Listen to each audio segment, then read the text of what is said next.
अर्चनी वंदनीय संत समाज, सम्माननीय धर्म प्रेमी भाइयों एवं भक्तिमती माता बहनों,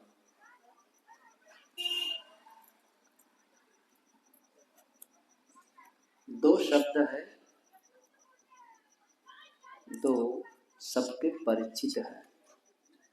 बहुत प्रयोग होता है इन दोनों शब्दों का, व्यवहार में भी और अध्यात्म में भी। ये दो ऐसे शब्द हैं जिसका प्रयोग सब करते हैं। कौन कौन से हैं वो शब्द? सुख और दुख।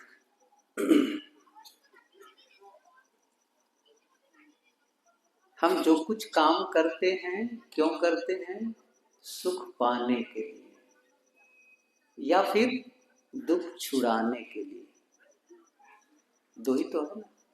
या तो हम दुख से छूटना चाहते हैं या फिर हम सुख पाना चाहते हैं। लेकिन होता क्या है? सद्गुरु विशाल देव की ये पंक्तियां हैं, दुख खेदे सुख को भजय, यह उपाय नित शोध, खेदा सो सन्मुख रहे, राखा होय विरोध। दुख खेदे, हम क्या चाहते हैं? दुख को भगाना चाहते हैं, दुख हमारे जीवन में न रहे। सुख को भजय, सुख को भजते हैं कि सुख मेरे जीवन में आ जाए। ये सामान्य प्रक्रिया है, लेकिन जीवन में क्या परिणाम देखे जा रहे हैं? खेदा सो सन्मुख रहे, जिस दुख को भगाते हैं वो सामने आकर खड़ा हो जाता है। राखा होए, जिस सुख को रखना चाहते हैं उसका विरोध पड़ जाता है, वो रहता नहीं। ये जीवन की बहुत बड़ी हार है, विडंबना है। पहली बात तो ये समझ लें कि सुख है क्या, जिस सुख के लिए हम जा रहे हैं। सद्गुरु कबीर ने ये बात कही है जो आप सभी जानते हैं कि जो तू चाहे मुझको छाड़ सकल की आस, मुझ ही ऐसा होए रहो सब सुख तेरे पास। साहब ने तो कहा है, बाहर सुख नहीं है, सुख आपके पास है, आपके पास है। लेकिन हम सुख ढूंढते हैं बाहर। ये सबसे बड़ी हमारी समझ की कमी है। और ये समझ की कमी आप क्या मानते हैं केवल सामान्य लोगों में है? सब में है। साधु संत, गृहस्थ विरक्त, धनी गरीब, शिक्षित अशिक्षित, सब में है। जहां पर में सुख चाहते हैं, पर में सुख है, दूसरे में सुख है। साहब ने बात कही है कि कहाँ ही कबीर पुकारी के ई ले हु व्यवहार, राम नाम जाने बिना भव बूढ़ी मुआ संसार। ई ले हु व्यवहार, ई इस संसार में सुख है, या ऊपर स्वर्ग में सुख है। ये जो व्यवहार है इसमें लोग उलझे हुए हैं। दो प्रकार के आस्तिक होते हैं, दो प्रकार के आस्तिक हैं। एक वह आस्तिक जो संसार में या संसार को पा करके सुखी होना चाहते हैं। दूसरे सा आस्तिक वे हैं जो अपनी आध्यात्मिक विकास में सुख चाहते हैं। आध्यात्मिक विकास करके सुख मिलेगा। दूसरे हैं पदार्थों को पा करके, प्राणियों को पा करके हम सुखी हो जाएंगे। आप देख लीजिए अपने अपने जीवन में, आखिर में आप कोई काम जब करते हैं तो उसके पीछे कुछ एक मन में रहता है, इससे सुखी हो जाऊंगा। पढ़ लिख लिए, शादी हो गई, शादी से सुखी हो जाऊंगा, फिर बच्चे से सुखी हो जाऊंगा, फिर बच्चे योग्य हो जाऊंगे, नौकरी मिलेगी, सुखी हो जाऊंगा। ऐसा करते करते करते करते जीवन बीत जाता है। सुखी हो पाते हैं? नहीं हो पाते हैं। क्यों नहीं हो पाते हैं? क्यों नहीं हो पाते हैं? वस्तुतः मैं एक संस्मरण सुनाऊं आपको। गुरुदेव जी दिल्ली के आसपास कोई बड़े नगर में थे, तो एक बैठे थे अपने कक्ष में। वहां के एक बहुत धनी आदमी, पति पत्नी दोनों, मिलने गए गुरुदेव जी से। और ऐसा संजोग, दोनों बैठ ही रहे थे घुटने मोड़ करके, और दोनों के मुंह से एक ही वाक्य निकला, महाराज जी जीवन में सुख नहीं मिला। गुरुदेव जी ने कहा, धनी आदमी हो, 8-10 लाख रुपए ले लो, चले जाओ, दिल्ली नजदीक है, वहां से सुख खरीद लाओ, 2-4 किलो, सुख मिलेगा। कहाँ मिलेगा? कभी सोचा है सुख लंबा है कि चौड़ा है, काला है कि उजला है, कैसा है, चौकोन है कि गोल है, कितना बड़ा है? कभी सोचा है? जिस सुख को ढूंढ रहे हो अभी पता ही नहीं है कैसा है। सोचो जरा से। सुख आप बाहर से क्या पाओगे? वस्तु पाओगे, और वस्तु स्थिर नहीं है, परिवर्तनशील है। मैं जब इस विषय पर कभी कभी बोलता हूं, मैंने कौन सा सुख चाहते हो बताओ? 2 प्रकार के सुख है, मैं बताता हूं। एक सुख है क्षणिक, और एक सुख है शाश्वत। क्षणिक सुख क्या है? क्षणिक सुख है मिले और बिछुड़े, जिसको मैं कहता हूं छोटा सुख। और बड़ा सुख जो मिले और सदा के लिए रह जाए। कौन सा सुख चाहते हैं? कौन सा सुख चाहते हैं? क्या कहेंगे? मिले और सदा के लिए रह जाए। कहां से चाहते हैं? उनसे चाहते हैं जो निरंतर परिवर्तनशील है। परिवर्तनशील है। एक नया मकान बना लिया, मैं सुखी हो जाऊंगा, या हो गया।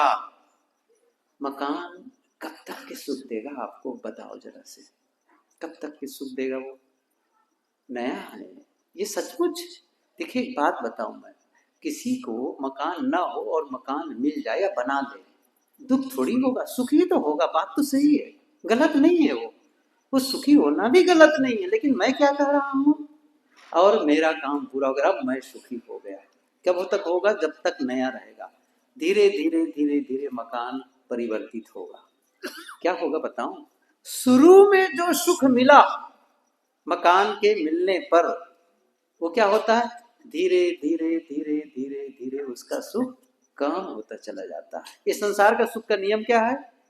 संसार के सुख का नियम है वह सरसता से निरसता की ओर। समझ लीजिए, सरसता से निरसता की ओर। प्रारंभ में सरस, बड़ा रस लगता है।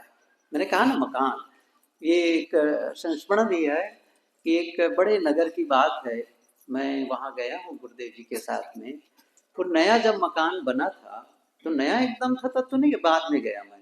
तो जब नया बना तो कोई आदमी, बहुत अभी भी वो मकान है, करोड़ों की है वो, करोड़ों की, छोटा मोटा नहीं है, और बड़े नगर की बात है। तो कोई आदमी जब उसकी दीवार पर हाथ रख देता ना, तो मकान मालिक डांटता था, ऐ हाथ हटाओ, दाग लग जाएगा दीवार में। इतना ज्यादा उसके प्रति आकर्षण था। कई वर्ष बीत गए, गुरुदेव जी के साथ जाना हुआ, तो जगह जगह मकान में जो खिड़की के बाहर जो पानी रोकने के लिए बनाए रहते ना, बारजा टाइप का, वो और कुछ और ऐसी जगह रिपेयरिंग करवा रहे थे। तो रिपेयरिंग कराते समय गुरुदेव जी ने कहा, अरे जैसा पहले से उसका डिजाइन था वैसा उसको बना दो, एकदम सामान्य रूप से केवल उसका बस प्लास्टर भर करवा रहे हो। उन्होंने क्या कहा, जो पहले दीवार पर हाथ रखने पर डांटा करते थे, क्या कहते थे, साहब पुराना मकान को अब कितना सजाऊं। समझ रहे हैं ना? जो प्रारंभ में सुख होता है, प्रारंभ में वो धीरे धीरे धीरे धीरे धीरे कम होता चला जाता है। गाड़ी खरीदने वाले आप सभी जानते हैं, पहले दिन गाड़ी लाते हैं शोरूम से, क्या करते हैं, पूरी सफाई करते हैं। अच्छा, एक दिन चला करके लाए, बाद में कपड़ा उतारोगे, पहले गाड़ी को पोंछते हैं, सही है ना, बड़ा आकर्षण रहता है। और साल भर के बाद में मिट्टी लग गई, बस चल रही गाड़ी कोई ख्याल नहीं है। मतलब पहले दिन जो आकर्षण था वो धीरे धीरे, वो सुख धीरे धीरे धीरे धीरे कम होता चला गया।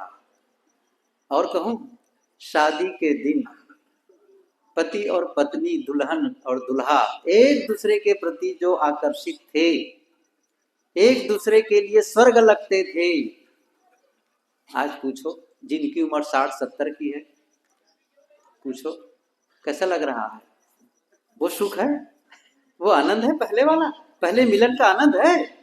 अरे बात याद मत करो उसका, वो याद करने जैसा नहीं है, सही है ना।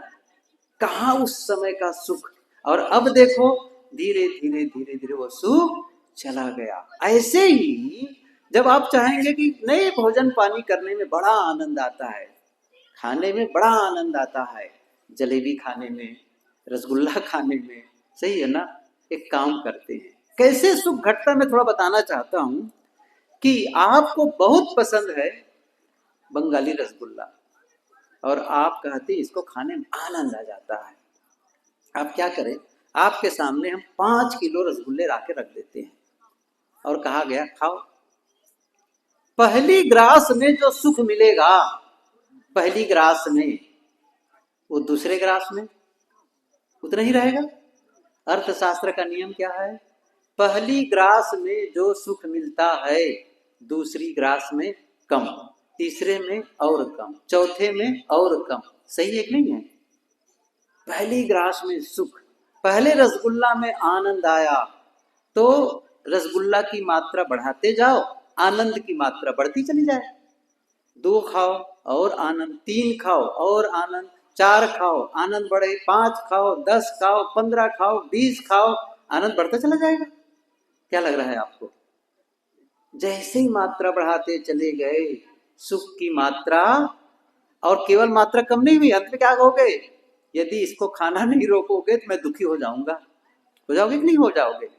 जो आपको प्रारंभ में सुख लग रहा था वो उससे अब दुख मिलने लग गया, गजब हो गया। जिस मित्र से मिलने पर आप आनंदित थे, सुखी थे, कब तक के गले लगे रहोगे? आप उनको रेलवे स्टेशन लेने गए, बहुत दिनों बाद मिले मित्र, 5 साल के बाद, बस दोनों लिपट गए, एकदम गले मिल लिए। अब मित्र नहीं छोड़ रहा है, 30 सेकंड नहीं छोड़ा तो वो ठीक है, 1 मिनट ना छोड़े, अच्छा 2 मिनट ना छोड़े, अच्छा 5 मिनट ना छोड़े, अब क्या होगा समझ रहे हो? तो वो जो सुख है ना प्रारंभ वाला, अच्छा मतलब 5-10 मिनट ना छोड़े तब तो पुलिस बुलानी पड़ेगी समझ रहे हैं ना क्या हो रहा है? सुख कैसे घटता चला जाता है। पदार्थ जनित सुख हमेशा घटता है, प्राणियों जनित, आप प्राणी और पदार्थों से मिलने वाले सुख को, एक संस्कृत के कवि ने बहुत अच्छी बात कही है, मैं उसका भाव बताता हूं। उन्होंने कहा है, किसका उदाहरण दिया? गन्ने का, गन्ना, ईख। उन्होंने कहा कि है गन्ना, तुम में बहुत रस है, बड़ा मिठास है, बड़ा स्वाद है, बहुत सारे गुण हैं, बहुत सारे गुण हैं, लेकिन एक अवगुण है। गन्ने का क्या कहा? गन्ने में बहुत सारे गुण हैं लेकिन एक अवगुण है। क्या अवगुण है? जैसे जैसे तुम्हारा सेवन किया जाता है वैसे वैसे तुम नीरस होते चले जाते हो। गन्ना चूसने, पता है ना, शुरू में क्या लगता है? सरस, और चूसते जाओ नीरस होता चला जाता है। ये संसार का सुख प्रारंभ में लगता है, प्रारंभ में, और धीरे धीरे धीरे धीरे धीरे वह सुख रूप नहीं रह जाता है, एक दिन न्यूट्रल हो जाता है। और कई बार होता क्या है, पति और पत्नी शादी किए, समझ रहे हैं ना मैं क्या कहना चाहता हूँ? शादी किए, एक दूसरे में सुखी रहे, 5 साल, 10 साल, 20 साल, 40 साल, 50 साल साथ रहे, और एक दिन तो आएगा छूटना है। ऐसा कोई भी संबंध नहीं है जो स्थिर है, ध्यान रखो। ऐसा कोई भी संबंध नहीं है। सर्वे क्षयांता नित्या पतनांता समुच्चया संयोगा विप्रयोगांता मरणांतम ही जीवितम। वाल्मीकि रामायण में ये पंक्ति आई है। भगवान राम ने भरत से कहा है सर्वे क्षयांता नित्या, सारी उन्नतियों का अवनति में होता है। सर्वे क्षयांता नित्या पतनांता समुच्चया, सबका पतन ही होता है। संयोगा विप्रयोगांता, संयोग का वियोग होता है। संयोग हुआ। कबीर साहब जी कहीं जा रहे थे, एक महिला रो रही थी, स्त्री रो रही थी, बिछड़ गई मेरी जोड़ी। कबीर साहब ने क्या कहा, जिन जोड़ी तिन तोड़ी। तुमको पता था ना तो जोड़ेगी क्यों फिर। कहे कबीर सुनो हो संतो, जिन जोड़ी तिन तोड़ी। तुमने जोड़ा था तो टूटेगा। जिस दिन संबंध टूटेगा क्या होगा पता है, वो जो पुरानी यादें ना उनके साथ जीवन बिताए वो सब याद आने लगती है। गजब है ये। वो सब यादें, उनके साथ वैसा किया था, उनके साथ वो होता था, वो करते थे, मार्केटिंग करते थे, गाँव जाते थे, वो जाते थे, सारी बातें जितनी बार याद करोगे दुखी होते चले जाओगे। जो आपका बच्चा था अचानक उनका कहीं शरीर छूट गया, याद कर कर के रोते हैं, क्योंकि उनके साथ जो बिताए हैं ना दिन वो छोड़ नहीं पाते हैं, मन से अलग नहीं हो पाता है। जिसे आप सुख मानते हो वहां से दुख आने लगता है। तो संसार जो विषय जनित सुख है वो क्या है, मैंने क्या कहा था शुरू में, सरसता से निरसता की ओर। साधना का सुख क्या है, अध्यात्म का सुख क्या है, निरसता से सरसता की ओर। ख्याल करिए, निरसता, साधना में बैठना नीरस। किसी के कहो स्वाध्याय करो मन नहीं लगता है, भजन करो मन नहीं लगता, बड़ा नीरस लगता है ना, नीरस लगता है, सब नीरस। लेकिन यदि आप करते चले गए, अपने विकारों पर ध्यान देते चले गए, छोड़ते चले गए, और धीरे धीरे धीरे धीरे, वो साहब ने कहा है ना, जस दुख देख रहो यह अवसर, अस सुख होई है पायो हो। छोटे बच्चे को पढ़ने के लिए कहना मानो उनको फांसी पर चढ़ाना है। हम सब जानते हैं जब छोटे छोटे थे पढ़ने के लिए कहा जाते थे, बहाना बनाते थे, नहीं मेरा पढ़ने का मन नहीं, नहीं मैं स्कूल नहीं जाऊँ। क्या हो रहा है, कहीं पेट में दर्द है, कहीं वो दर्द है, बस किसी बात ही पढ़ने को ना मिले। सही है कि नहीं है, बहाना बनाते थे। लेकिन पढ़ते चले गए, पढ़ते चले गए। कोई युवक पढ़ता गया, पढ़ता, और करते करते एक दिन उसको नौकरी मिल गई। समझ रहे हैं, और नौकरी की जब पहली तनख्वाह मिलेगी ना, तो उस समय की जो दुख है ना, क्या लगेगा वो, जस दुख देख रहो यह अवसर। अभी जिसमें दुख लग रहा है वो जब सिद्धि का अवस्था पहुंचोगे, परिपक्व अवस्था में, अस सुख हुई है पायो हो। ऐसे ही साधना में मन नहीं लगता, नहीं लगता है। कहा जाता है रोज अकेले बैठो थोड़ी देर के लिए, क्या बताएं साहब, समय ही नहीं मिलता है। मैं एक बात बताऊं, यहाँ हम जितने लोग बैठे हैं ना, सब बहानेबाज लोग बैठे हैं। नाराज मत होना, देखिए सही बात कह रहा हूं, मैं भी उसमें शामिल हूं। सब बहाना बनाते हैं आपको प्रपंच करने के लिए। वही आदमी जो घंटों टीवी के सामने बैठ करके टीवी देखेगा और मोबाइल में चैटिंग करेगा, मोबाइल में कितने स्क्रॉल करेगा, समझ रहे हैं ना, कर रहे हैं, कई किलोमीटर तक चल दिए, बस ऐसे बढ़ाते बढ़ाते, फिर उसको देख रहे हैं, उसको देख रहे हैं, उसको देख रहे हैं, उससे कर रहे हैं, उससे। और वो आदमी क्या कहता है, मेरे समय ही नहीं मिलता है। और तभी ये लोग क्या कहते हैं, मैंने कहा था ना कल, एक दिन कहा भी था इसको, तब क्या कहते हैं, क्या बताऊं मैं टेंशन में रहता हूं। टेंशन, समझ रहे हैं ना, गुरुदेव जी कहते थे टेंशन गांव की बुढ़िया को भी परिचित, वो भी परिचित हो गई टेंशन शब्द से। जिनको इंग्लिश का और शब्द नहीं पता है लेकिन उनको टेंशन पता है। टेंशन पता है, क्यों टेंशन, टेंशन में क्यों, मैं पूछता हूं आपको, मुझे आश्चर्य होता है।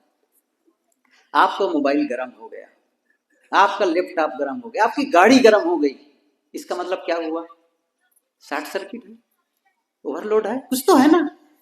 आपका माथा गर्म हो गया है। एक जनी, बहुत पहले की बात है, एक गांव में था, आसन भीतर था, बाहर एक माँ थी, और वो बर्तन साफ कर रही थी। उसका छोटा बच्चा था, लड़का, वो आया, वो कुछ बोलता रहा, अंदर से मुझे सुनाई नहीं पड़ रहा था, लेकिन माँ की आवाज तेज थी, तू मेरा दिमाग मत खराब कर, तू मेरा दिमाग मत खराब कर। मैं बैठे बैठे सोचा, क्या इसका दिमाग प्लास्टिक का है? ये कैसे खराब करते हैं इसके दिमाग को, सोचो जरा से। और ऐसा समझो, मैं गया मंच पर और बोलने लगा इसी विषय पर, एक माँ कह रही थी तू मेरा दिमाग, और ऐसा समझो को प्रवचन में आ गई थी तब तक के, बाद में देख पाया, मैंने कहा बड़ा गड़बड़ हो गया तू, मतलब प्लास्टिक का दिमाग है, कैसे खराब हो गया आपका दिमाग? मतलब आप अपने पर नियंत्रित नहीं कर पा रहे हैं। कोई भी आपको आकर के बस कुछ भी कर दे, कुछ भी आपके दिमाग को खराब कर दे। आपको कोई चिढ़ा दे, बस चिढ़ जाओ, आपको कुछ फूलका दे, बस फूल जाओ। आपका वजूद है कि नहीं है? कोई आपकी प्रशंसा कर दे, मजा आ गया। अच्छा, कोई आपकी निंदा कर दे, जैसे गुब्बारा होता है ना, जैसे उसमें सुई लगाओ, पंचर, फूला था ना, घाट से नीचे आ जाता है। क्या मतलब है ये? आप महत्वपूर्ण हो, आप अपने पर नियंत्रित करो, दूसरे के भरोसे मत जियो जीवन कि दूसरा आपकी प्रशंसा करे, दूसरी आपकी निंदा करे। करने दो, ये दुनिया का काम है, वो करें अपने। आप सही है कि नहीं है? आपके भीतर कॉन्फिडेंट है, आप भीतर से आत्मसंतुष्ट हैं, पूर्ण विश्वास है अपने ऊपर, मैं सही हूं, उनकी निंदा करने से कोई फर्क नहीं पड़ने वाला है, मैं सही हूं। हाँ, ईमानदारी से सही पथ पर चलो, पहली बात तो ये, सही पथ पर चलो, बस, फिर कोई फर्क नहीं पड़ेगा किसी के कहने सुनने से। हम ही कुछ कमजोर हैं। आइए मूल विषय पर आते हैं। सुख दुख पर मैं कह रहा था, ये कहाँ से है? बाहर सुख नहीं, ये समझ में आ गई बातें ना? है कहाँ? देखो जरा से, सुख कहाँ है? अच्छा, दुख कहाँ है? मैं आपको एक काम दे रहा हूं, चुनौती दे रहा हूं, घर में जाना, आप लोग सब अपने अपने घर जाना और कमरे कमरे को ढूंढना, अलमारी अलमारी को ढूंढना, सुख कहाँ छिप के बैठा है, ढूंढना। और जब मिले ना, उसको हथकड़ी लगा करके यहां ले आना। कहाँ बैठा है सुख, बताओ? सुख बाहर है, दुख बाहर है। फिर से कहता हूं, दुख न बाहर है, न सुख बाहर है। दुख सुख दोनों बाहर नहीं है, दुख सुख बाहर नहीं है। आप कहेंगे कैसे बाहर नहीं है दुख? संसार को तो दुख रूप ही कहा गया है। कबीर साहब ने भी कहा है, बहुत दुख दुख दुख की खानी, तब बची हो जब राम ही जानी। कहे कि नहीं कहे? तो दुख तो है ही है बंधुओं। कबीर साहब ने जरूर कहा है दुख की खानी, लेकिन ये नहीं कहा है कि दुख में पड़े रहो।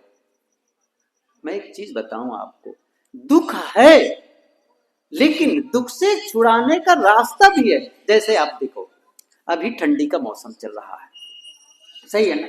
और ठंडी के मौसम में हम, ठंडी का लगना कोई आश्चर्य है? नहीं।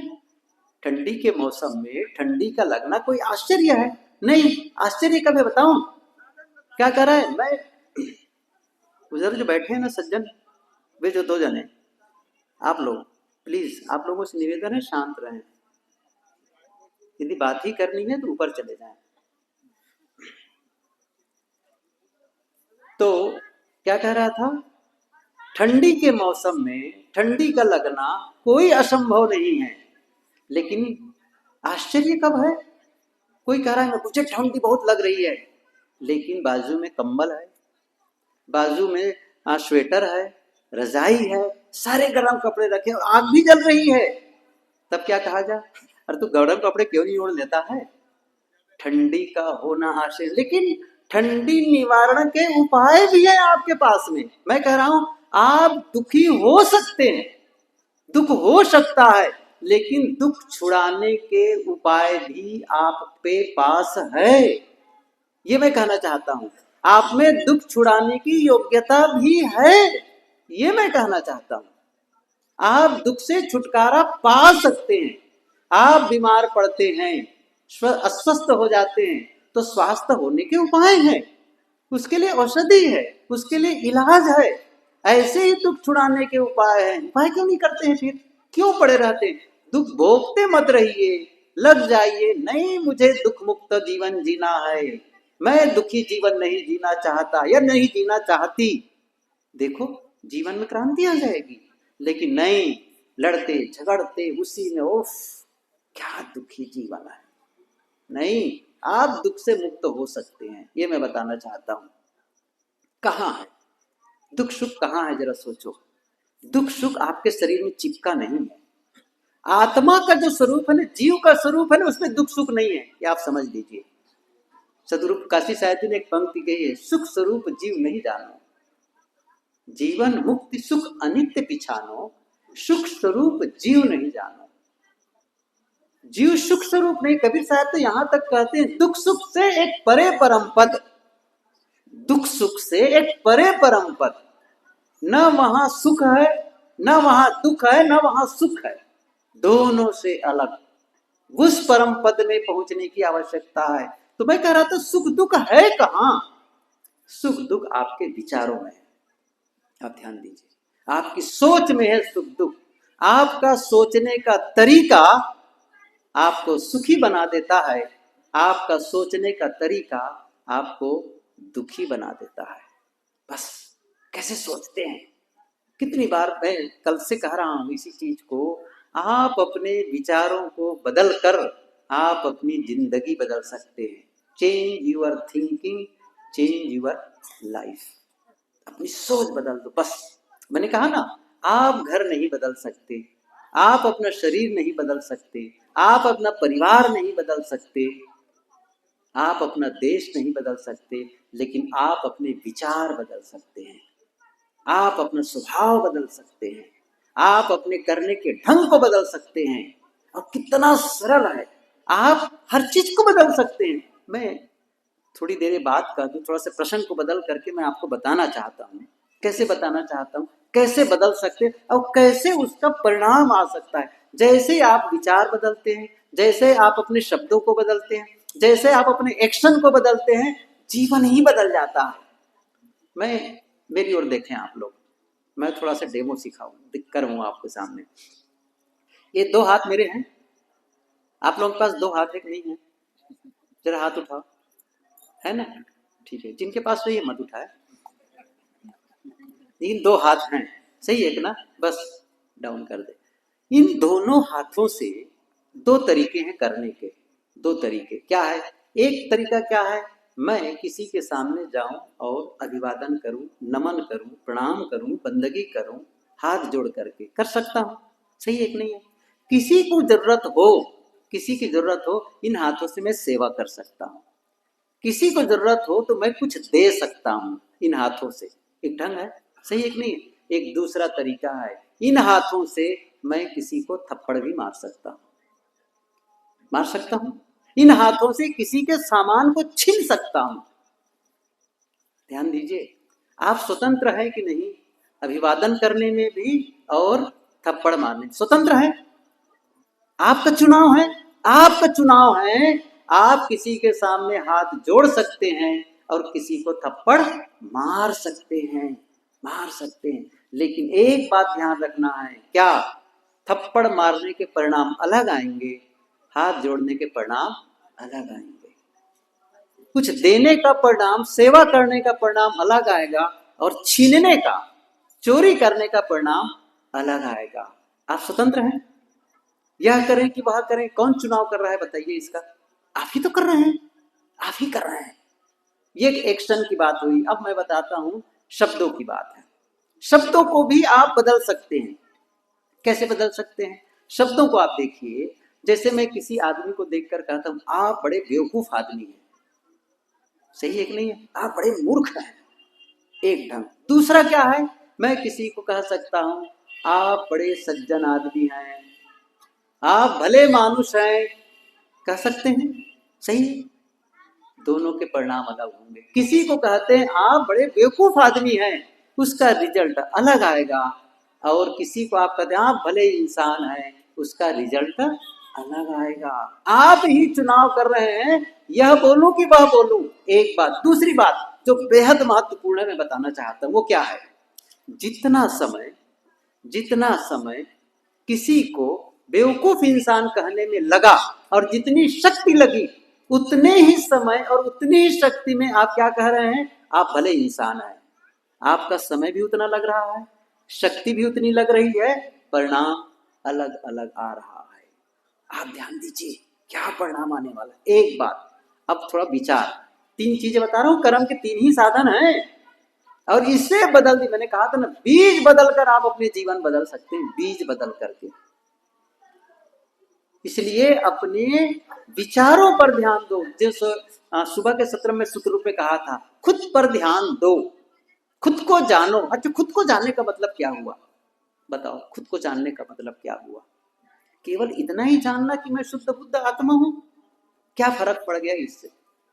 मैं शुद्ध बुद्ध आत्मा हूं कह करके। खुद को जानने का मतलब है आप अपने विचारों को जानते हैं, आप अपने भावों को जानते हैं, आप अपने शब्दों को जानते हैं और आप अपने कर्मों को जानते हैं। और जान करके आप जब भी ध्यान देते हैं, खुद भी जहां जहां आप ध्यान देते हैं वही वही सुधार होने लगता है, वही अच्छा होने लगता है। आपके घर में 8-10 बच्चे हों या 4-5 हो, ख्याल करिए, आपके घर में 4-5 बच्चे हों, उनमें से 3 बच्चों पर विशेष ध्यान दिया गया, उनके खाने पीने को लेकर के, पढ़ाई लिखाई को लेकर के, कपड़े लत्ते को लेकर के, स्वास्थ्य को लेकर के, उन बच्चों का विकास अच्छा होगा। और जिन बच्चों को कोई ध्यान नहीं दिया गया, कब उठते हैं, कब सोते हैं, क्या खाते हैं, क्या पहनते हैं, क्या पढ़ते हैं, कोई ध्यान नहीं दिया गया, उनका विकास होगा। जिन बच्चों पर ज्यादा ध्यान देते हैं वे बच्चे विकसित होते चले जाते हैं। एक माली है, गार्डन बगीचा का माली, वो जिन पौधों को विशेष ध्यान देता है, जिन पौधों पर विशेष निगरानी करता है, उसके सींचने का टाइम, उसको खाद पानी देने का, उसको संवारने का समय से, उसको कटिंग करना, सुंदर बनाने का तरीका, वो सब करता है। समझ रहे हैं ना, समय समय से। तो जिन जिन पौधों को ध्यान देता है माली, वे पौधे विकसित होते चले जाते हैं, सुंदर होते चले जाते हैं। और जिन पौधों पर कोई ध्यान नहीं दिया गया, कुम्हला जाते हैं, मुरझाने लग जाते हैं। यदि आप अपने विचारों पर ध्यान देने लगे, मैं क्या सोचता हूं, मेरे मन में क्या आ रहा है, चलो सोचो इस चीज को। नफरत, घृणा, द्वेष, ईर्ष्या, ये मानसिक जहर है, ये मानसिक जहर है। और आपके मन में आ रहा है प्रेम, मैत्री, करुणा, क्षमा, सहयोग। सोचो, ये आपके भीतर ग्रोथ करता है, ये आपको पॉजिटिव फील कराता है। कभी अपने में स्कूल के बच्चों के बीच बोलना होता है तो उनको कहता हूं, देखो, जब कोई कंपनी वाले अपने सामान की क्वालिटी बढ़ा देते हैं, चाहे वो मोबाइल वाले हों, चाहे लैपटॉप वाले हों, यहाँ तक के फाउंटेन पेन वाला, घड़ी वाले, कोई भी कंपनी वाले जब अपने सामान की क्वालिटी बढ़ा देते हैं, तब उस सामान की मांग बढ़ जाती है। फिर से कह रहा हूं, उस सामान की मांग बढ़ जाती है। वैसे ही जब आप अपनी क्वालिटी बढ़ा दोगे, आप अपनी क्वालिटी बढ़ा दोगे, आपकी मांग बढ़ जाएगी, आपकी मांग बढ़ जाएगी। और क्वालिटी का मतलब समझ रहे हैं? क्वालिटी का मतलब होता है गुणवत्ता, गुण। क्वालिटी का मतलब गुण। और ये बता दूं आपके गुण क्या है? क्रोध आपका गुण नहीं, ये आप समझ लो। क्रोध आपकी गुण नहीं है, द्वेष आपकी गुण नहीं है, लड़ाई झगड़ा आपकी गुण नहीं है, कटुता आपकी गुण नहीं। क्यों नहीं है? क्योंकि हम क्रोध पसंद नहीं करते हैं, तो दूसरा भी हमारे क्रोध को पसंद नहीं करता है। कटुता हम पसंद नहीं करते, हम बदला लेने का भाव ये हम पसंद नहीं करते, क्षमा हम पसंद करते हैं। तो मैं कह रहा था कि ये क्वालिटी को बढ़ाना शुरू कर दो। यदि ये जो है द्वेष, नफरत, घृणा, ईर्ष्या, ये जानते हो क्या होता है? जब आप दूसरे के विषय में सोचते रहते हैं, अभी मैंने कहा ना, इसको बताता हूं, आप अकेले बैठे हों और अकेले बैठे बैठे आप सोच रहे हैं उसकी नौकरी छूट जाए, उसके घर आग लग जाए, उसका एक्सीडेंट हो जाए, उसका ये हो जाए, सोच सकते हैं, मन में आता है गलत विचार। और उनके लिए जिनको आप विरोधी मानते हैं, कितने निगेटिव थॉट्स क्रिएट करते रहते हैं आप। होता है नहीं होता अलग चीज है, लेकिन आपके भीतर वो चलते रहता है, उसका नुकसान कैसे हो, समझ रहे हैं? मैं एक चीज बता दूं आज, ख्याल करके जाओ, दूसरों का नुकसान कब होगा ये तो बात की बात है, आपका नुकसान पहले हो जाता है। लेकिन इसकी जगह आप सोच सकते हैं उनका भला हो, वो समृद्ध हो, वे स्वस्थ हो, वे सम्मानित हो, सबका भला हो। सबके लिए सोचो जरा एक बार, कभी मन में सोच लो, सबका भला हो। कहा गया है ना, सर्वे भवंती सर्वे संतु। और आज हम उनके बच्चे क्या कह रहे हैं, क्या कह रहे हैं, उनका नुकसान उससे ज्यादा मुझे मिले, मुझे मिले। ये जो निगेटिव थॉट्स हैं, ये जो नकारात्मक फीलिंग है, ये आप समझ मत लीजिए एक दूसरे के लिए, आप जो सोचते हैं। मैं एक सूत्र बताते चलूं, देखो ये विषय इतना विस्तार का है, ये खास करके जो मन का विज्ञान है ना, मुझे लगता है बस इसी पर कई दिन तक कहा जाए तभी जाकर खत्म होगा। मन का विज्ञान ये जीवन का विज्ञान है। आप जब तक मन को नहीं समझोगे जीवन को समझ ही नहीं सकते हो आप, बस। और जब तक जीवन को नहीं समझेंगे जीवन को सही तरीके से जी ही नहीं सकते हैं। हम क्या कहेंगे, मैं जिम्मेदारी निभा रहा हूं। जिम्मेदारी आप अपनी निभा पा रहे हो? किसकी जिम्मेदारी निभा रहे हो, किसके सेवा में लगे हो? आप अपनी तो कर लो। आपको अभी इमोशंस पर कंट्रोल नहीं है, अपने विचारों पर नियंत्रण नहीं है, अपने एक्शन इंद्रियों पर नियंत्रण नहीं है, बस यूं ही बोले चले जा रहे हो मैं जिम्मेदारी निभा रहा हूं। नहीं, आप पहले शांत। आप चाहते हैं कि मेरे परिवार में शांति का वातावरण बने, तो पहला काम क्या करना होगा? आप क्या चाहते हैं, मेरे परिवार में शांति का वातावरण बने, तो पहला काम होना करना पड़ेगा, आप शांत होना शुरू कर दीजिए।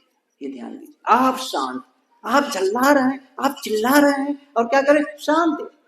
आप कौन से क्रिएट कर, क्या वाइब्रेशन क्रिएट कर रहे हैं? आप बताइए पहले, क्या वाइब्रेशन कर रहे हैं आप, क्या संदेश भेज रहे हैं यूनिवर्स को? एक चीज बताऊं मैं, क्या कि हर आदमी एक रेडिएशन की तरह होता है। आज पढ़े लिखे लोग बैठे हैं इसलिए मुझे वो ये वाक्य बोलना पड़ रहा है। हर आदमी एक रेडिएशन की तरह काम करता है, रेडिएटर की तरह काम करता है, रेडिएशन क्रिएट होता है। हर आदमी एक रेडिएशन, समझ रहे हैं मैं क्या कहना चाहता हूँ? इसको स्पष्ट बता दूं, आपका मोबाइल है, उस मोबाइल में आप किसी का नंबर डायल करते हैं, ठीक है, किसी मित्र का, किसी रिश्तेदार का, घर वालों का, और यहां से 100 किलोमीटर 1000 किलोमीटर दूर है और उसका फोन बजने लगा। आपके फोन से उस फोन तक क्या गया, जो बजा दिया क्या गया, कुछ तो गया, वही तरंग है, वेवलेंथ, वही तरंग है, वाइब्रेशन है, वो जाकर के उसको बजाया। ऐसे ही आप और हम हर समय तरंगे भेज रहे हैं, अदृश्य रूप से, अव्यक्त रूप से। और कैसे भेज रहे हैं? हमारे भावों के आधार पर, हमारे विचारों के आधार पर। हर आदमी से निकल रहा है, हर आदमी से हर समय निकल रहा है। अच्छा भाव, अच्छा वाइब्रेशन भेज रहे हो, अच्छा फील करवा रहा है घर वालों को, आसपास के लोगों को, और नकारात्मकता भेज रहे हो, उनको बहुत बुरी फीलिंग हो रही। कैसे? आप समझ ले, एक आदमी है आपके घर के, आपका ही घर का सदस्य है, सुबह उठा, सुबह उठ करके एक किनारे जाके बैठ गया, एकदम नाराज, आंखें लाल, एकदम जैसे कोई मुंह फुलाया हुआ, तमतमाया हुआ चेहरा। सब लोग अपने अपने काम में लगे हैं और वो चुपचाप बैठा हुआ है। किसी ने जाके कहा, तू भी स्नान कर ले। मैं नहीं करूंगा स्नान। अच्छा, ठीक है ठीक है। फिर कुछ देर के बाद में, अब सबका सुबह नाश्ता का टाइम हो गया, नाश्ता कर रहे हैं, तू भी थोड़ा नाश्ता पानी कर ले। नहीं खाऊंगा। समझ रहे हैं? उसका वहां बैठा रहना कितना नकारात्मक तरंगे भेज रहा है, लग रहा है ना? घर वाले परेशान हो जाएंगे, वो कहेगा मैं तो कुछ नहीं बोला। क्या बोल रहा है? मैं कुछ नहीं बोल रहा हूं। उसका न बोलना कितनी बड़ी दुर्दशा पैदा कर रही है, एक पूरे घर के वातावरण को प्रदूषित कर रहा है। कर रहा है कि नहीं कर रहा है? उसका वो एक्शन, उसको जो ढंग है ना, वो पूरी तरह से घर के वातावरण को विषाक्त बना दिया है। बोझिल लग, उसके पास जाने से लगेगा भय लगेगा, क्योंकि वहां से एकदम तीर निकल रहे वहां से। लेकिन एक दूसरा आदमी है, वो सुबह उठा मुस्कुराता है, हंसता है, जो काम कहो सब करने को तैयार है, फटाफट काम करता है, सबके लिए आनंद, सबके लिए प्रेम।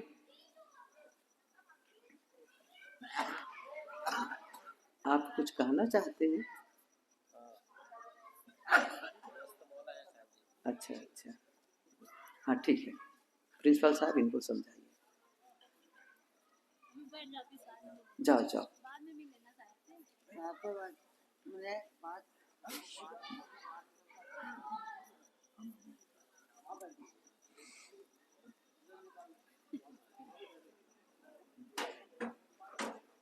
ठीक है रहने दो।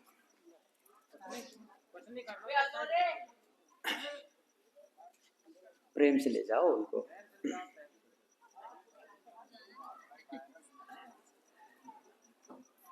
एक राजा की सवारी निकली थी तो राजा की सवारी निकली थी और बहुत सारी भीड़ जा रही थी, पूरे फौज लश्कर। इतने में एक आदमी आ गया। आदमी आकर राजा के सामने खड़े हो गए, सीधे उसके रथ के सामने, हाथी के सामने। और राजा साहब, आप अपना हाथी बेचोगे? बस सिपाही पकड़ लिए, पकड़ के इसको रोकना, इसको हवालात में रखना, कल मिलाना इसको। अब रात भर में नशा खत्म, सुबह हो गई, उनको लाना, हाथी खरीदने वाले को बुलाया। आया कि तुम हाथी खरीदना चाहते हो मेरे? हुजूर मैं आपका हाथी खरीदूंगा? तुम तो बोल रहे। अरे नहीं हुजूर, मैं नहीं था उस समय शराब बोल रही थी मैं कहाँ हाथी खरीद सकता हूँ आपका। तो आदमी अपने पर नियंत्रण नहीं रहता, उनकी कोई गलती नहीं है। अच्छा, विषय पर आए। मैं क्या कह रहा था? वाइब्रेशन, समझ रहे ना? वाइब्रेशन किसके आधार पर जाता है? वाइब्रेशन किसके आधार पर तरंगे निकलती है? आपकी भावनाओं के आधार पर, आपके विचारों के आधार पर वे तरंगे क्रिएट होती रहती हैं। उसे ठीक करो। आप घर में ही हैं, आप बताओ, आप अपने ही लोगों के प्रति नफरत और घृणा करोगे तो क्या होगा? इससे नुकसान के सिवाय कोई फायदा होने वाला नहीं है। वो मैंने कहा था, मानसिक जहर। दूसरों का कितना नुकसान करते हो ये सेकेंडरी है, पहला क्या है? आप अपना नुकसान कर लेते हो। मैं एक उदाहरण देख बताता हूँ आपको। एक एक चीज को मैं इसलिए एक्सप्लेन करता हूँ, हर चीज के लिए बकायदा आपको उदाहरण दे रहा हूँ, इसलिए ताकि आपके भीतर चला जाए वो। मैं क्या करना चाहता हूँ, आपका जो सब कॉन्शियस माइंड है ना, एक होता है कॉन्शियस माइंड, चेतन मन, दूसरा सब कॉन्शियस माइंड में जाकर के प्रोग्राम्ड हो जाइए, भीतर जाके फिट हो जाए और आपका जीवन उस ढंग से काम करने लग जाए, तभी तो महत्व है। नहीं तो सुने चले गए, क्या सुने? अच्छा सुना, अच्छा लगा, हुआ क्या? क्या संकल्प लेकर गए? यहां से कुछ संकल्प लेकर गए? कुछ परिवर्तन के लिए निर्णय लेकर गए? नहीं, जैसे थे वैसे ही हैं, बस कोई मतलब नहीं है दोहराते रहने से। मैं क्या कहना चाहता हूँ, कैसे नुकसान करता है जरा सोच लो। इतना बड़ा बर्तन, माताओं को पता होगा, आप लोगों को ही पता है, इतना बड़ा घर में बर्तन होगा, है ये सबके यहाँ।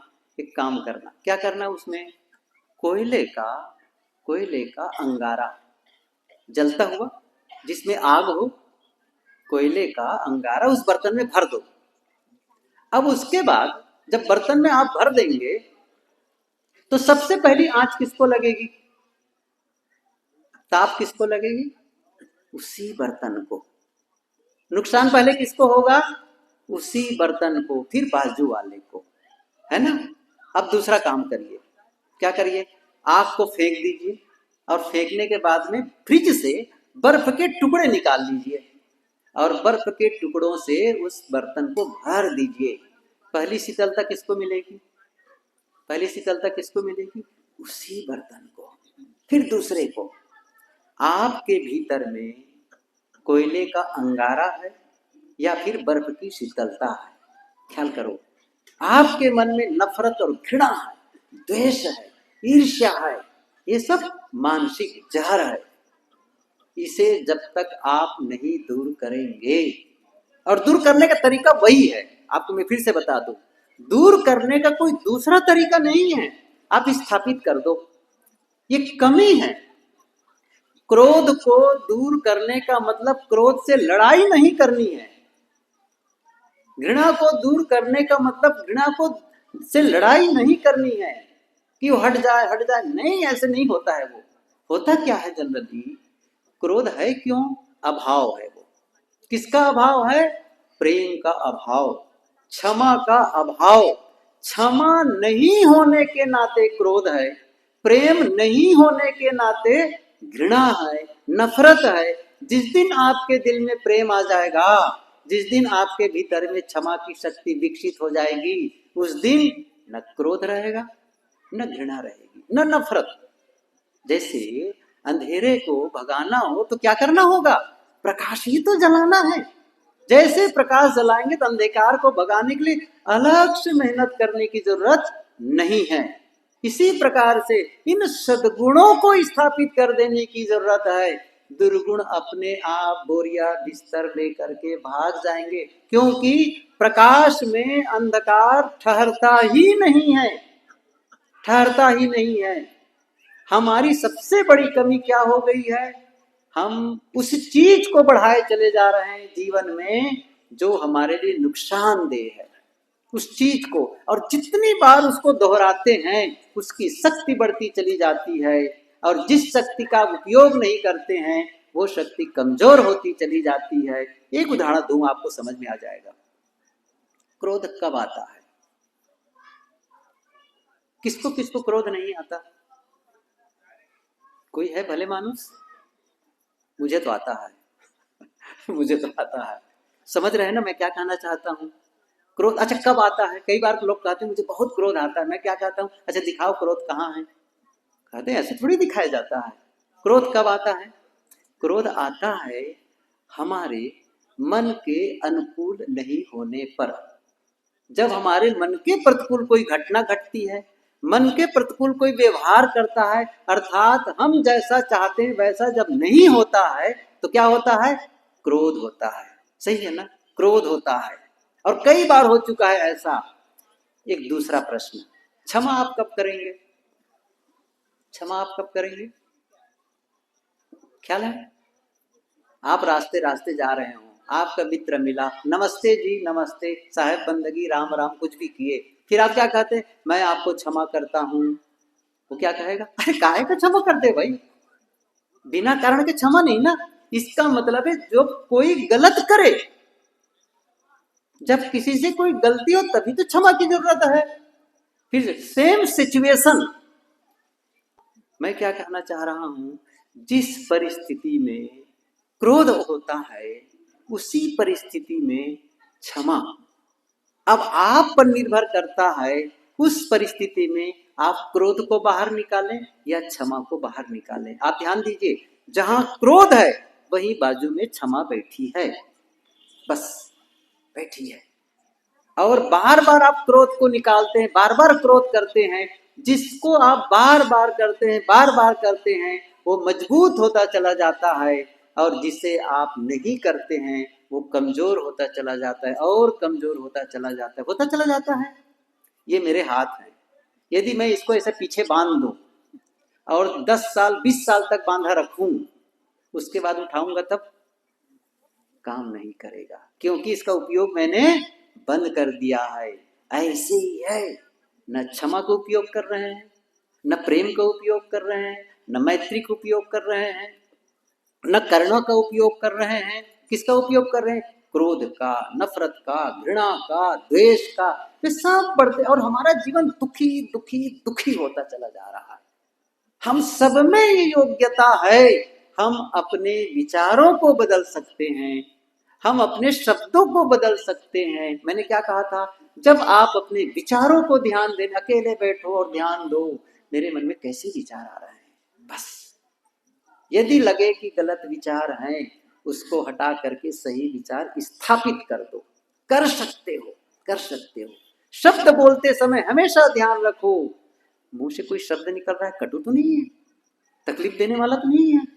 कबीर साहब के हम साथी तो सुनते और याद किए, सबको याद है ना। अभी बोलूंगा तो हाँ हाँ याद है। क्या है? ऐसी वाणी बोलिए मन का आपा, औरन को शीतल करे आप भी शीतल हो। सही है, याद है कि नहीं है? मधुर वचन है औषधि, कटुक वचन है श्रवण द्वार होय संचरे, शालय सकल शरीर। अच्छा, इसको सुनते तो क्या कहते? ये उद्देश्य उनके लिए है, ये उनके लिए है। मैं तो सही है बोलता हूं, कभी ऑब्जर्व किया है? नहीं, शब्दों पर ध्यान दो, विचारों पर ध्यान दो, अपने एक्शन पर ध्यान दो। जिस दिन आप अपने जीवन पर ध्यान देने लगेंगे उस दिन जीवन बदलने लग जाएगा, जीवन में आनंद का अनुभव होने लग जाएगा। मैंने दो बातें कही थी, सुख और दुख बाहर नहीं है, सुख और दुख आपके विचारों में है। आपका सोचने का ढंग गलत होता है, दुखी हो जाते हैं। आपका सोचने का ढंग सही होने लग जाता है, सुखी हो जाते हैं। मैं दो उदाहरण दूं और समाप्त, तब तक पूरा भी हो जाएगा मेरे उदाहरण के करते करते। कैसे एक आदमी, सोचने का सही तरीका होता है कैसे विषम परिस्थिति में भी हम सुखी हो जाते हैं। एक आदमी नया मकान बनवाया और मकान बन के तैयार जब हो गया, ओपनिंग का समय आया, घर उद्घाटन का, गृह प्रवेश का दिन आया, तो एक सप्ताह पहले तिथि तय हो गई थी, अमुक तारीख को गृह प्रवेश करना है। ऐसा संजोग एक सप्ताह पहले बहुत बारिश हुई, इतनी बारिश, और शायद मकान बनाते समय असावधानी बरती गई थी। सही मटेरियल नहीं रहा होगा, आर्किटेक्ट की गड़बड़ी, इंजीनियर की गलती, कुछ तो रहा। ऐसा संजोग था वो मकान जमींदोज हो गया, भरा करके गिर गया।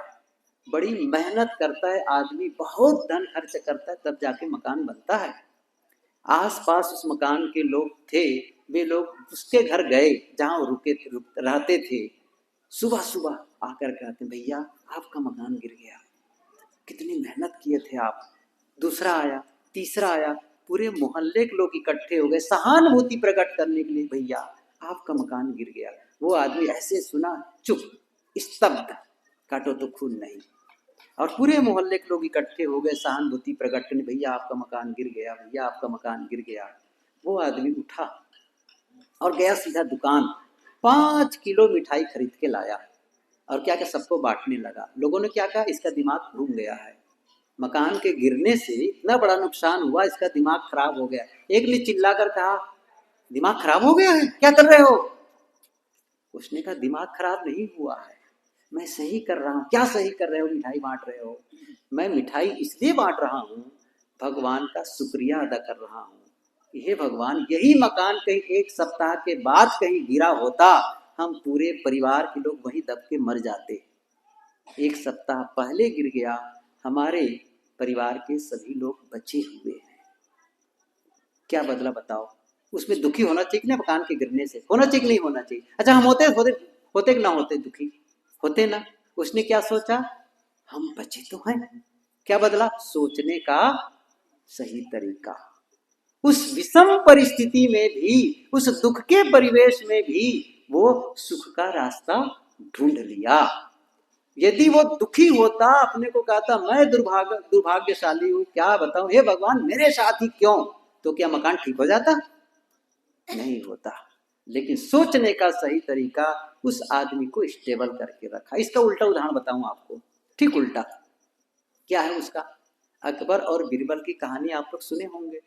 बहुत कहानी फालसा है, घटना घटी कि नहीं घटी मैं नहीं जानता हूं, लेकिन अकबर और बीरबल शाम के टाइम में कभी भी वह हवाखोरी के लिए निकलते थे, कभी कभी वह अपने रियाया मतलब अपनी प्रजा में भी चले जाते थे बाजार को देखने के लिए, ताकि प्रजा का हाल चाल ले सके और उसके अनुसार उसमें कुछ बदलाव कर सके। एक दिन वो गए बाजार में, तो देखा कि एक व्यापारी बड़ा उदास, बहुत निराश बैठा। अकबर ने कहा, जरा पूछो उनसे क्यों दुखी है, आखिर हम क्या कर सकते हैं उनके लिए अच्छा, जिससे उसका दुख का निवारण हो सके। कहा, भैया आप क्यों निराश हो?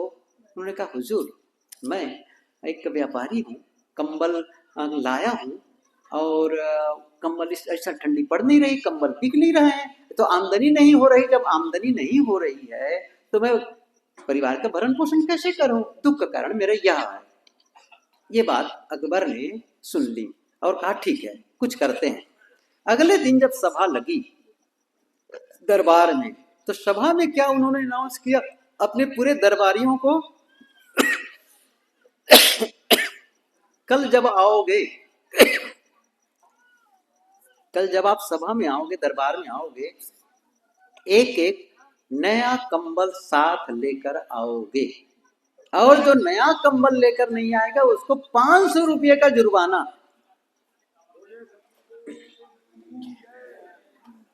पूज्य साहब जी पधार रहे हैं। बोलिए श्री सत्य गुरुदेव की पैर की यदि अकड़न मिटाना हो तो खड़े हो जाएं। जय साहेब बंदगी सन्मुख पार की शीश भेंट धरिया, वचन उचारो बंदगी सत्य प्रेम के साथ। बोलिए श्री सत्य गुरुदेव की जय।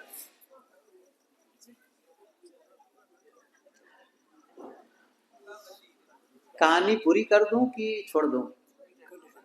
कर दूं? ने पूछा ये लोग सुनना पसंद करते हैं कि नहीं करते हैं? सब पसंद करते हैं। तो हुआ क्या, अकबर ने कहा अपने दरबारियों से कि कल एक एक नए कंबल लेकर आना है, और जो नहीं लेकर के आएगा उसको 500 रुपये का जुर्माना है। समझ गए ना? अब दरबारी आपस में बातचीत करने लगे कि ये राजा साहब को कंबल की क्या जरूरत है, हम कंबल लेके आए कि नहीं, वो तो घर का मामला है। लेकिन अब कौन कहे राजा के पास में, जाना ही था। अगले दिन अब कंबल लेने बाजार गए, उस व्यापारी के यहाँ गए, तो व्यापारी का कंबल बिकने लगा। एक बिका, दूसरा बिका, तीसरा बिका, अब जब 2 जा रहा है तो 4 खरीदने आ रहे हैं। कंबल बिकता चला गया, 5 रुपये में कंबल बिकता था। फिर जब सामान कम हुआ, ग्राहक ज्यादा हो गए, तो क्या किया उसने, भाव बढ़ा दिया। 5 का कितना बेचा, 10 रुपये में भाव बढ़ा दिया, डबल कर दिया, फिर भी कंबल बिक गए। एक कंबल अपने लिए वो रखा था कि मुझे भी तो चाहिए, जरूरत है ठंडी में, वो रखा हुआ था। ऐसा संजोग शाम के टाइम बीरबल पहुंचा, भैया एक कंबल दे दो मुझे, नया खरीदना है। हुजूर कंबल तो खत्म हो गए। अरे नहीं, कंबल तो चाहिए ही चाहिए। अरे कंबल लाऊं कहाँ से, कंबल नहीं, कहीं से भी लाओ, एक कंबल दो मुझे। हुजूर मैंने एक कंबल रखा है अपने लिए। अच्छा दे दो मुझे उसको। उन्होंने कहा हुजूर लेकिन उसकी कीमत 250 रुपये है। कैसी बात करते हो, 250 रुपये? हुजूर आपको लेना है तो लीजिए ना, मत लीजिए ना। अब वो बड़ी सोच में पड़ गया, 250 रुपये का कंबल, अच्छा मान लो नहीं ले गया तो कल 500 रुपये का दंड देना पड़ेगा। सही है ना? तो 250 रुपया देकर के कंबल खरीद लिया, चले गए, बात खत्म हो गई। अगले दिन फिर अकबर बीरबल गए वैसी बाजार में। अकबर ने कहा बीरबल आज तो वो व्यापारी बड़ा खुश होगा। हुजूर खुश होना ही चाहिए, क्योंकि उसके तो काफी सामान बिके, कंबल बिक गए हैं। चलो पता करते हैं। गए वहां, आज तो उनका मुंह और ज्यादा लटका हुआ था, बहुत दुखी। गए, कहे भैया क्या बात है, आपके कंबल तो बिके होंगे, क्यों दुखी हो? हाँ हुजूर मेरा